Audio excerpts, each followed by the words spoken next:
Across the vast canvas of time, humanity has painted its story. We celebrate the triumphs, the empires built, the knowledge gained. But history also holds shadows, dark chapters etched in loss and despair. For it is not just life, but death that shapes the flow of civilization. From the fall of great cities to the spread of devastating plagues, decisions made in moments of crisis have altered the course of nations. And through it all, humanity has sought to remember, to learn, and to endure. The year is 1931. China, a land of ancient rivers and fertile plains, finds itself at the mercy of an unforgiving monsoon. For months the heavens opened, unleashing torrents of rain upon the land. The Yangtze, the Yellow River, the Huai, these mighty arteries of life began to swell, their waters rising at an alarming rate, engulfing villages and towns in their path. Millions were displaced, their homes and livelihoods washed away in an instant. The death toll was staggering, with estimates ranging from 1 to 4 million lives lost. Relief efforts were monumental, yet the scale of the disaster overwhelmed even the most prepared. In the face of such devastation, the resilience of the Chinese people shone through as they began the arduous task of rebuilding their lives. The floodwaters did not discriminate. Entire towns disappeared beneath the murky depths, sanitation systems collapsed, and waterborne diseases stalked the flooded plains.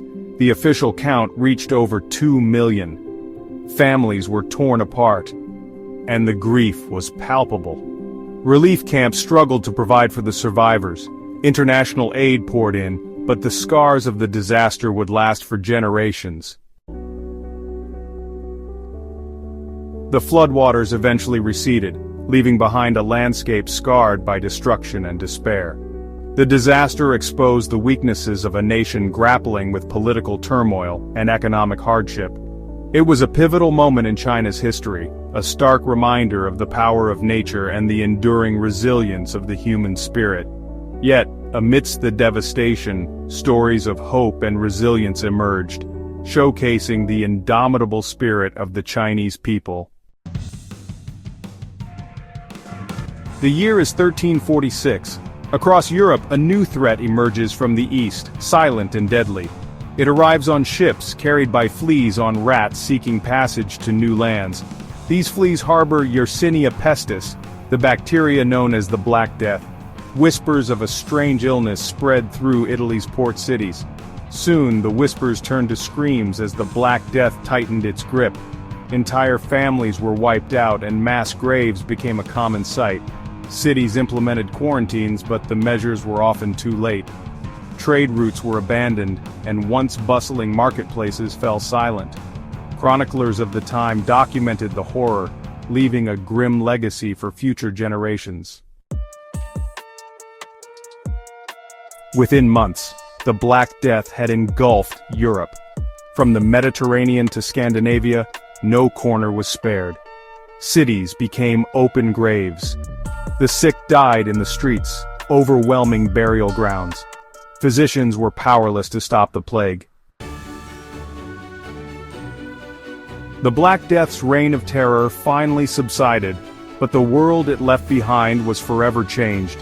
Europe, reeling from the loss of a third of its population, underwent profound social, economic, and spiritual upheaval.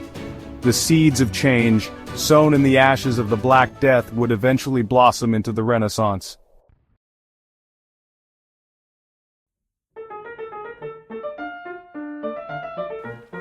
The dawn of August 6, 1945, broke over Hiroshima like any other day.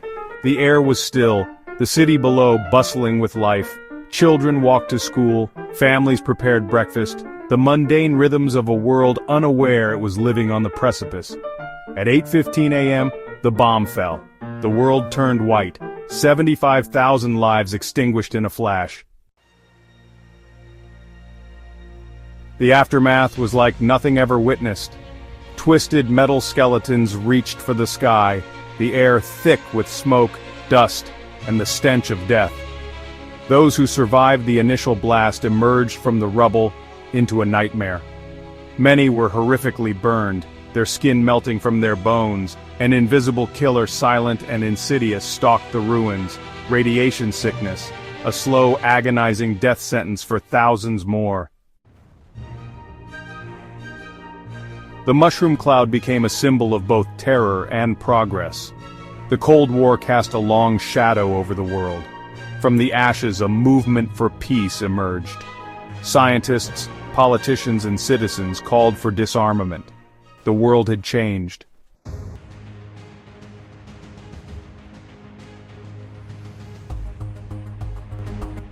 The horrors of war can take many forms, from the deafening roar of bombs to the silent, creeping dread of a weaponized ideology.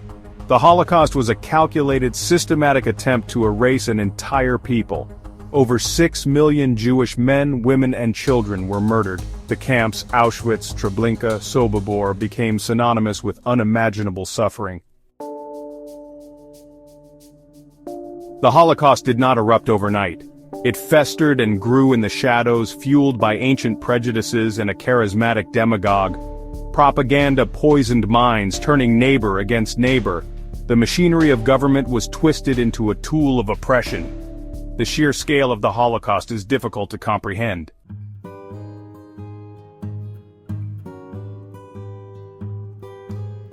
As Allied forces advanced across Europe, they began to uncover the full horror of the Nazi death camps. The images that emerged, emaciated survivors, mountains of corpses, shocked the world. The sheer scale of the atrocity was almost impossible to comprehend.